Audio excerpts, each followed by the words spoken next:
Otep à tous, bien-aimés frères et sœurs, il y a une chose que je tenais quand même à dire aux Africains,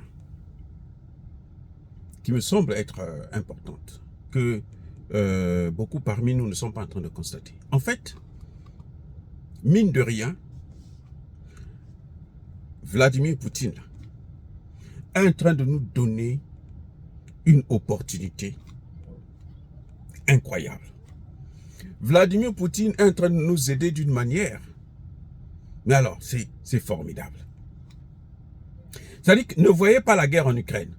Ne voyez pas l'argent de l'aide au développement.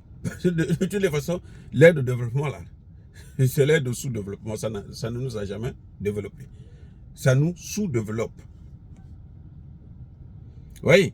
Si vous regardez ça par rapport à ce qu'ils disent dans leur putain de médias de merde, l'aide au développement, nous n'allons plus vous donner l'aide au développement. Si vous voyez ça comme ça, vous allez vous dire qu'ah non, Poutine, il exagère.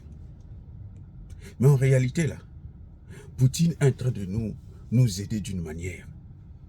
Et ça a commencé, depuis que la guerre là a commencé là, Poutine est en train de, c'est-à-dire que Dieu est en train de nous ouvrir les yeux. Même pas Poutine, Dieu nous ouvre les yeux sur le monde occidental. 60 ans d'indépendance, 60 ans de sous-développement, de dégradation. C'est-à-dire qu'on était déjà sous-développé là, mais on est en train de s'enfoncer dans l'abîme pendant 60 ans.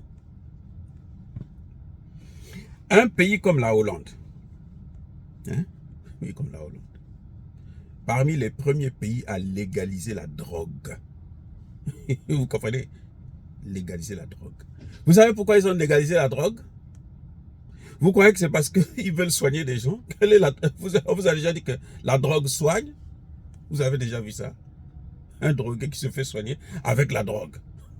C'est-à-dire qu'il faut être stupide pour raconter ça. On n'a pas besoin de connaître la science d'être un biologiste. Vous savez pourquoi ils ont légalisé la drogue? C'est pour l'argent. Parce que le marché de la drogue, là, il y a beaucoup d'argent là.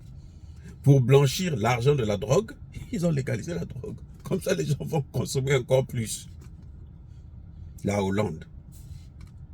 Il y a d'autres choses, je ne veux pas dire ça. Après, on va dire non, lui, non.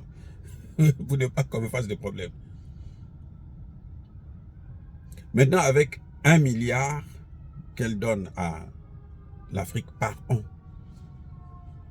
elle veut nous faire chanter. Oui, c'est incroyable. Poutine nous a ouvert les yeux. Donc, au moins des pays comme ça, bon, c'est un débarras. Eux, ils peuvent partir. Là, on les met déjà dans la poubelle de l'histoire. Ils n'ont qu'à partir. Parce qu'ils ne nous ont jamais rien apporté de bon. Mais il n'y a pas que. Il n'y a pas que la Hollande. La France. Vous voyez, la France, Emmanuel Macron, lui, il veut organiser, il veut faire, comment on appelle ça? Le pacte financier. Il veut créer un autre Bretton Woods. Alors, il croit que le CFA là, il va continuer avec ça éternellement. Non. Même le CFA là, dès que les BRICS vont commencer avec, vont lancer leur monnaie là, c'est fini. Et le CFA va mourir seul, sans que nous, on ait besoin de faire quoi que ce soit. On n'aura même pas besoin de toucher le CFA. On n'aura même pas besoin de la France. Puisque la monnaie des BRICS, là, ça va pas être fabriqué en France. Il ne faut pas croire. Ailleurs. En Chine, en Russie ou je ne sais pas où. Nous, on va échanger avec ça. Tranquillement. Vous voyez? Donc, c'est tellement beau de voir ça. C'est-à-dire que c'est qu'on nous a dit, non, vous n'allez plus avoir les céréales. Ah bon? On a découvert que non. Poutine, quand il donnait les céréales, les Occidentaux prenaient ça et venaient nous revendre. Donc, maintenant, on commence à produire nous-mêmes. Le Mali est devenu le 2e pays producteur de riz en Afrique en 1 an. Imaginez que tous les pays font la même chose. Mais en 5 ans, là, on va exporter 3 fois, 4 fois plus que l'Ukraine investit. Et puis, les Ukrainiens, là, les autres imbéciles, ils vont nous traiter de primitifs. Ils sont en train de mourir pour quelqu'un d'autre et ils disent que nous, on est des primitifs. Mais attendez, entre eux qui meurent pour les étrangers et nous qui mourons, nous, on nous tue là, pour nos matières premières, pour nous-mêmes. Qui est primitif? Mais ce sont eux qui sont des primitifs. Vous voyez, c'est terrible, c'est terrible. Oh, bien-aimés frères et sœurs, je persiste et je signe. Soyez bénis, abondamment bénis.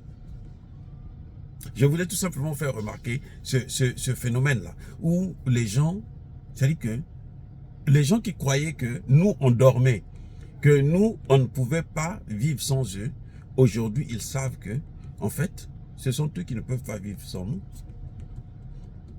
Nous, on sait ça maintenant. Les Africains le savent.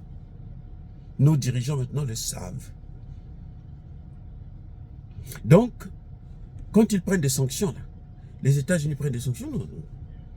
Ils ont pris des sanctions contre le Mali, Burkina, machin, tout ça. On s'en fout. Et les pays, ils ont continué leur relation avec Wagner, avec ceci. Même si Prigojine est en train de devenir un peu dingue, mais bon, on va le ramener à la raison, c'est tout. Mais eux, ils ont tout perdu. Oui. Ils seront obligés là de passer par la même Russie pour demander à la Russie de les aider à nous donner quelques miettes. À leur donner quelques miettes. Seule la Russie pourra venir nous dire, ah vraiment, aie pitié de mes frères blancs là parce qu'ils souffrent. Sinon, c'est fini pour eux. Ils vont faire quoi encore? Ils sont dans le baba. Ah oui. Parce que cette fois-ci là, on va boire ce vin là jusqu'à la lie. C'est-à-dire que tant qu'on n'aura pas là notre souveraineté totale, notre indépendance totale, il n'y aura pas de relation avec ces pays qui nous ont tellement martyrisés. Et ça, c'est ce que la Russie nous a apporté dans cette guerre en Ukraine. D'ouvrir les yeux, de regarder. Les chefs d'État qui sont allés pour la médiation, là, Poutine leur a donné les chiffres. Il dit, mais regardez, 31 millions de tonnes qui sont sorties de l'Ukraine et de la Russie. Moins d'1 million, 900 et quelques mille tonnes qui sont venues en Afrique. Donc 30 millions pour eux, les Européens. Alors que c'est nous, c'est Macky Sall qui est allé négocier ça. Vous voyez à quel point ils sont minables, des malheureux, des vrais malheureux. Et puis ils viennent nous donner des leçons, ils viennent nous faire croire que nous on va mourir. Cette fois-ci là, je demande à Poutine de ne pas signer encore le contrat. Qu'ils sortent de ça. Maintenant, on va voir comment ils vont vivre. Puisqu'ils disent que c'est nous qui allons mourir, non? On va voir comment ils vont vivre. Les réserves qu'ils ont fait là, il faut qu'ils gardent ça à vie. Et les pauvres cons, vous voyez comment ils sont terribles? Non. Oh, bien aimés frères et sœurs, soyez bénis, abondamment bénis, par le Dieu de Kémit et par nos ancêtres en Jésus. Mais que tous ceux qui persécutent le continent africain, le pillent et le déstabilisent, qu'ils soient noirs, blancs, chinois, arabes, qu'ils soient maudits, punis, foudroyés, neutralisés, écrasés par ce Dieu de Kémit et par nos ancêtres angélisés. Vive l'Afrique éternelle, j'ai dit et j'assure.